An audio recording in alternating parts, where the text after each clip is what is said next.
ইফতারে ফ্যাসিস্ট হাসিনাকে ফেরানোর শপথ, গোপনে একজোট হচ্ছেন পলাতক নেতারা। ছাত্র জনতার রক্তাক্ত গণঅভ্যুত্থানে ক্ষমতাচ্যুত ও নিষিদ্ধ ঘোষিত রাজনৈতিক দল আওয়ামী লীগ এবার পবিত্র রমজান মাসকে ঢাল বানিয়ে রাজশাহীতে গোপনে পুনর্গঠিত হওয়ার অপচেষ্টা চালাচ্ছে।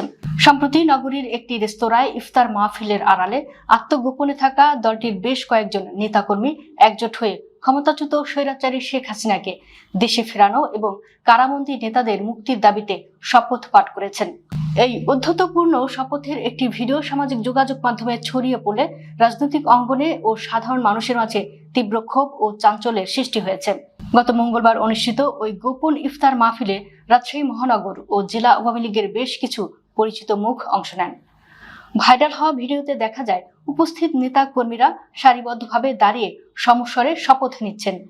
তারা রাজশাহীর সাবেক মেয়র HM খায়রুজ্জামান লিটন সহ কারাবন্দী সব নেতার মুক্তি এবং পতিত স্বৈরাচার হাসিনাকে সসম্মানে ফিরিয়ে আনার প্রত্যয় ব্যক্ত করেন। দাবি আদায় না হওয়া পর্যন্ত রাজপথে নিরবিচ্ছিন্ন আন্দোলনের ঘোষণা দিয়ে অত্যন্ত দম্ভের সঙ্গে তারা জয় বাংলা ও জয় বঙ্গবন্ধু স্লোগান দিয়ে অনুষ্ঠান শেষ করেন। স্থানীয় একাধিক সূত্র নিশ্চিত করেছে, জুলাই আগস্টের পট পরিবর্তনের পর আত্মগোপনে থাকা প্রভাবশালী নেতারা এখন ধীরে ধীরে প্রকাশ্যে আসার চেষ্টা করছেন।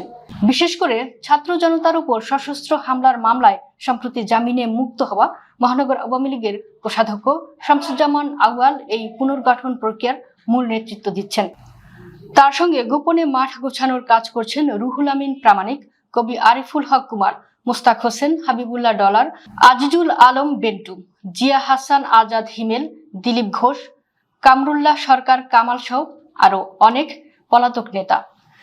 এছাড়া সাবেক যুবলীগ নেতা নাহিদ আক্তার নাহান এবং সিটি কর্পোরেশনের কয়েকজন পলাতক কাউন্সিলরও এই অপতৎপরতায় যুক্ত হয়েছেন।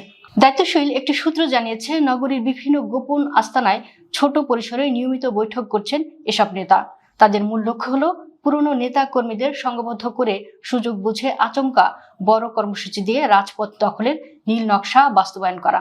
এই রাষ্ট্রবিরোধী পরিকল্পনায় ইন্ধন যোগাচ্ছেন স্থানীয় কিছু আওয়ামী লীগপন্থী গণমাধ্যম কর্মী।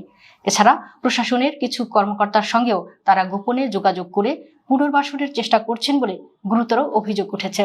নিষিদ্ধ একটি দলের এমন প্রকাশ্যে আস্ফোলনকে আইনশৃঙ্খলা পরিস্থিতির জন্য চরম হুমকি হিসেবে দেখছেন রাজশাহীর রাজনৈতিক বিশ্লেষক আনোয়ার হোসেন। তিনি বলেন, নিষিদ্ধ সংগঠনের ব্যানারে এমন শপথ পাঠ রাষ্ট্রের প্রচলিত আইনের প্রতি সরাসরি বৃদ্ধাঙ্গুলির প্রদর্শন। দ্রুত এর নিরপেক্ষ তদন্ত ও কঠোর ব্যবস্থা নেওয়া জরুরি। এদিকে অভিযুক্ত নেতা শামসুজ্জামান আউয়ালের ফোন বন্ধ থাকায় তার মন্তব্য জানা যায়নি। তবে রাজশাহী মহানগর পুলিশের মুখপাত্র গাজীউর রহমান কড়া হুঁশিয়ারি উচ্চারণ করে বলেন, ছড়িয়ে পড়া ভিডিওটি পুলিশ অত্যন্ত গুরুত্বের সঙ্গে খতিয়ে দেখছে। নিষিদ্ধ সংগঠনে যারা এই বেআইনি শপথের সঙ্গে জড়িত তাদের শনাক্ত করে দ্রুতই আইনের আওতায় আনা হবে।